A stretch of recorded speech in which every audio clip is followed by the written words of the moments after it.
Picture this. You're in the mosque, deep in prayer. Your concentration is perfect. And then it happens. The pitter-patter of little feet. A child runs right in front of you, breaking your focus. What's your first reaction? Annoyance? Frustration? A strong urge to shh them? What if I told you that the Prophet Muhammad, peace be upon him, and his companions faced an even bigger disturbance, and their reaction will completely shatter your expectations? This story from Sahih al-Bukhari, hadith number 76, holds a secret about Islam that will change how you see our religion forever. Assalamu alaikum wa rahmatullahi wa barakatuh. My dear brothers and sisters, if you've ever felt that tension between maintaining perfect devotion and dealing with real-life disruptions in the mosque, then this hadith is your answer and your cure. Ibn Abbas, who was just a teenager, tells us this story himself. It is recorded as hadith number 76 in Sahih Bukhari. He says, "I came riding on a female donkey, and the Prophet, peace be upon him, was leading the people in prayer at Mina. I passed in front of a part of the row of praying people, then I let the donkey go to graze and joined the row, and no one objected to that." Now, here is the secret. Why did nobody stop him? Right there, when that massive crowd was praying. Imam Ibn Hajar, in his explanation of this very hadith, number 76 in Fath al-Bari, says this was the farewell pilgrimage. The rules of prayer were crystal clear. They could have stopped him, but they chose not to. Why? Because the Prophet and his companions were building something more important than a perfect prayer line. They were building a young man's heart. They were building his love for Islam. They knew that one day this same boy would become the great scholar Ibn Abbas, the interpreter of the Quran.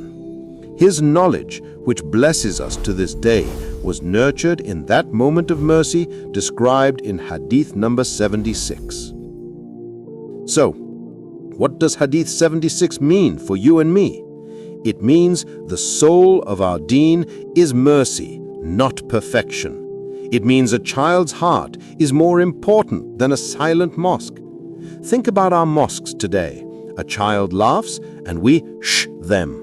A new Muslim makes a mistake and we correct them harshly.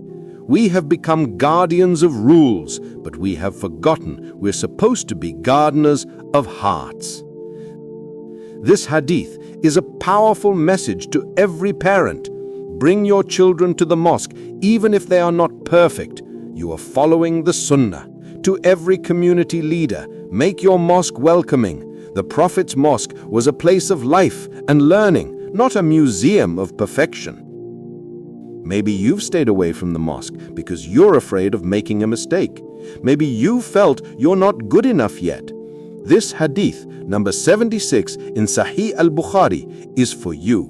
Look at Ibn Abbas. He walked right through the prayer, and he was embraced, not rejected. Islam is not a fortress for the perfect. It is a hospital for the broken, a school for the learning. Allah says in the Quran, أخرا يريد الله بكم اليسر ولا يريد بكم العسر. Allah intends for you ease and does not want to make things difficult for you. Surah Baqarah, verse 185. This hadith, Sahih al-Bukhari 76, is the living proof of that verse. Here is a simple challenge for you this week, inspired by Hadith 76. Be a reason someone feels welcomed by Islam. If you see a child in the mosque, give them a smile.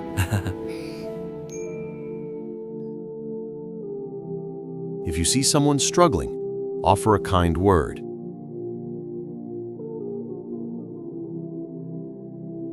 Let's be a community that builds people up, not one that scares them away. Go down to the comments and type a simple promise. I will be merciful. Let's fill the comments with this commitment.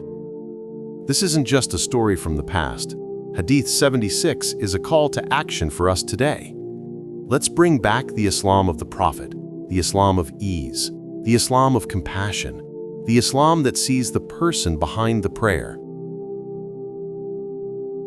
May Allah soften our hearts. May He make us a means of ease for others. And may He allow us to meet the Prophet on the Day of Judgment and tell him that we helped people love his Sunnah, not run away from it.